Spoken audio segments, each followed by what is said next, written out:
semuanya. Selamat datang di podcast Reto Gemas, Remaja Tolak Generasi Cemas.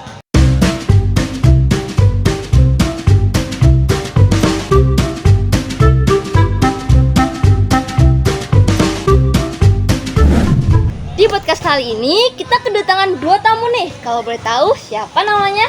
Kalau aku namanya Putri Dewi Sartika dari kelas 9A. Aku Arlita Saka Ananda dari 9A juga. Oke, mantap. Double 9A ya. Iya. Kalau saya sendiri, Kayla Nabia Putiarta sebagai host yang akan mewawancarai mereka. Kalau boleh tahu, hari ini kita akan bahas apa nih? Kalau setahu gadget kan ya? Iya, Gadget. kita tahu tentang gadget. Betul sekali, kita akan membahas tentang gadget. Gadget itu ibaratnya kayak ibu merusak remaja. Apakah benar menurut kalian atau ada sisi politiknya? Ada sih. Ada. Jadi tidak sepenuhnya seorang pribadi iblis masing-masing ya. Iya, tergantung pribadi masing-masing. Bisa jadi iblis, bisa jadi malaikat. Oke, double ya, tergantung. Oke. Kalau membahas tentang HP, kalian sendiri ini menggunakan HP itu sejak umur berapa sih? Aku dari SD itu biasa waktu pinjem punya mama gitu. Kalau punya HP sendiri? Kelas 4-5an. Kalau aku dulu awal-awal juga pakai HP orang tua. Terus kalau punya HP sendiri kayaknya waktu kelas 6 SD baru mulai. Kalau awal-awal kalian menggunakan HP itu untuk apa nih? Untuk menggunakan aplikasi apa saja? Mungkin nge-game. Terus juga kan waktu itu COVID juga ya. Covid pakai Classroom. Iya, benar. Gitu. Jadi untuk pelajaran gitu ya. Nah, membahas tentang itu, aku nih agak penasaran nih. Menurut pendapat kalian, selama COVID itu kan pelajarannya melalui daring ya? Iya. Nah, menurut kalian daring itu agak mempengaruhi nggak ke pemahaman kalian tentang pelajarannya? Jujur iya banget. Sangat Sangat. betul.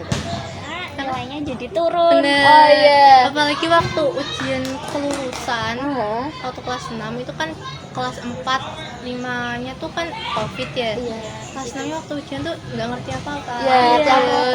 Tiba-tiba masuk itu langsung kayak ujian. Agak Masuk, bleng. udah mau. Dan kalian itu kira-kira paling lama rekor paling lama kalian main HP itu berapa jam? 15. 15 itu paling tinggi. Ya sama sih, kalau hari biasa paling di bawah 10 jam, tapi kalau hari libur sampai 15 jam.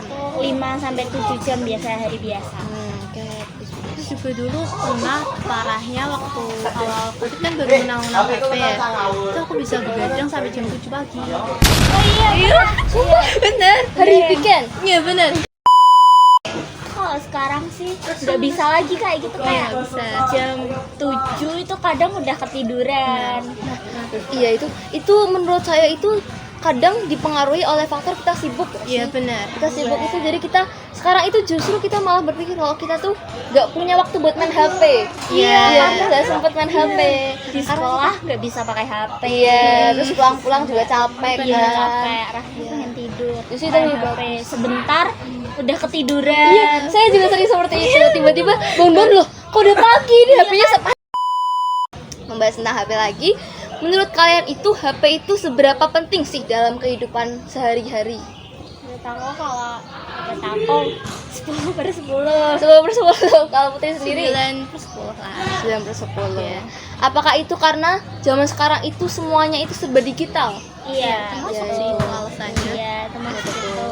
Karena apa-apa mencari informasi bahkan perlu HP, pelajaran perlu HP, Iya, benar. berkomunikasi juga bisa Iya. pakai HP. Jadi HP itu sebenarnya banyak sekali manfaatnya ya. Iya. Tapi kalau kalian sendiri tidak bisa mengontrol HP itu akan berubah menjadi sesuatu yang buruk. Iblis. Ya iblis sesuai tadi kita bilang ya di awal ya. Jadi itu kembali ke pribadi kalian masing-masing guys. Kalian tidak bisa sepenuhnya menyalahkan HP-nya karena yang HP-nya tuh nggak salah ya, HP kan nggak bisa HP ngomong. aja nggak bisa ngomong. Iya, HP Nggak nggak bisa. kamu buka ini dong. Iya, nggak bisa kan, HP nggak bisa maksa kalian buat buka itu selama berjam-jam. Itu kemauan kalian sendiri gitu. Jadi kalian tidak boleh menyalahkan HP. Kalian introspeksi diri sendiri Iya. masing-masing. Oke, gak terasa pembahasannya udah selesai nih. Menurut kalian pesan dan kesannya untuk bijak menggunakan HP sesuai tema di podcast ini itu apa? Siapa? Kalau buat aku ya guys, pesanku itu kalian harus ya kembali lagi ke diri masing-masing. Kalau kalian pengen HP itu jadi teman yang baik, berarti kalian juga harus kayak ya jangan cari yang aneh-aneh. Betul Terus betul. banyakin sisi positifnya di dalam HP itu. Terus juga biar nggak terlalu sering main HP, banyakin kesibukan ekstra gitu. Banyak cari kesibukan yang positif biar nggak terlalu tergantung sama HP. Yes, setuju, mantap. Kalau Putri sendiri nih gimana nih? Kalau aku sih nggak beda jauh dari yang Atta bilang ya. Kita kalau punya HP tuh digunain dengan baik juga, terus gak boleh digunain buat hal-hal jelek gitu, sama dimanfaatin dengan sebaik mungkin lah pokoknya. Digunainnya juga harus ada batasannya, waktu-waktunya juga diperhatiin. Mantap. Dua-duanya sudah pesan dan kesannya sangat amat bermanfaat ya guys ya. Nah, tapi saya ini belum pengen mengakhiri podcast ini. Soalnya saya itu kepikiran satu pertanyaan nih. Jadi kalau semisal di masa depan, semisal walaupun masih jauh ya, ketika kalian ingin memiliki anak atau mempunyai anak, kalian itu memperkirakan akan memberikan HP kepada anak kalian itu pada saat umur berapa mereka? Menurut aku ya, mungkin di umur-umur mereka yang pembelajaran udah pakai HP. Saat SD di masa depan sudah memainkan HP ya? Mungkin sepertinya ya. Ini kalau untuk HP itu jangan yang mungkin kamu punya HP waktu kamu harus banget butuhin HP. Iya, jadi mungkin ya harus butuh banget. Kalau misalnya cuma buat main apa-apa itu mungkin cari mainan lain kayak selain secara HP. langsung tanpa HP ya. Kalau biar Putri sendiri?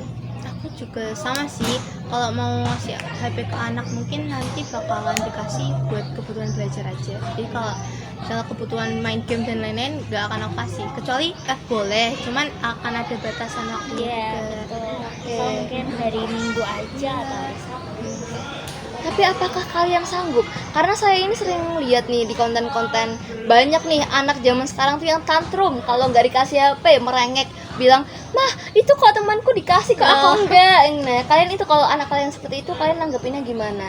Ya itu berarti harus dari emang awal didiknya ya, biar kayak jadi kita harus ngedidik ke anak kita dari awal biar dia nggak terlalu iri sama temennya dan biar nggak apa-apa itu mintanya harus pakai tantrum, pakai nangis. bener. Jadi itu kembali ke orang tuanya dari awal didiknya kayak gimana. Ya, jadi kita harus belajar membiasakan diri dengan anaknya seperti itu ya.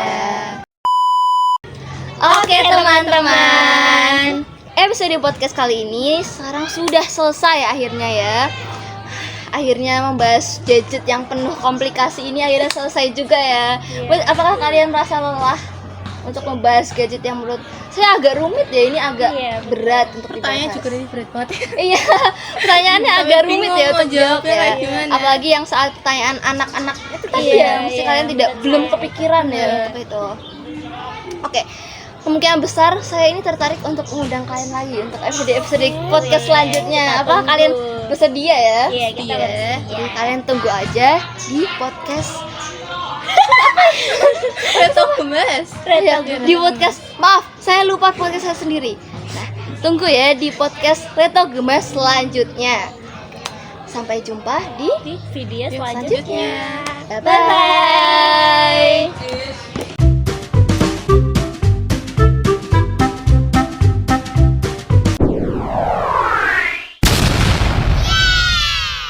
Bye-bye. Saya akhirnya ya. Akhirnya membahas gadget yang penuh komplikasi ini akhirnya selesai juga. Gimana menurut kalian? Apakah podcastnya seru? Seru banget sih Oke. buat aku. Betul.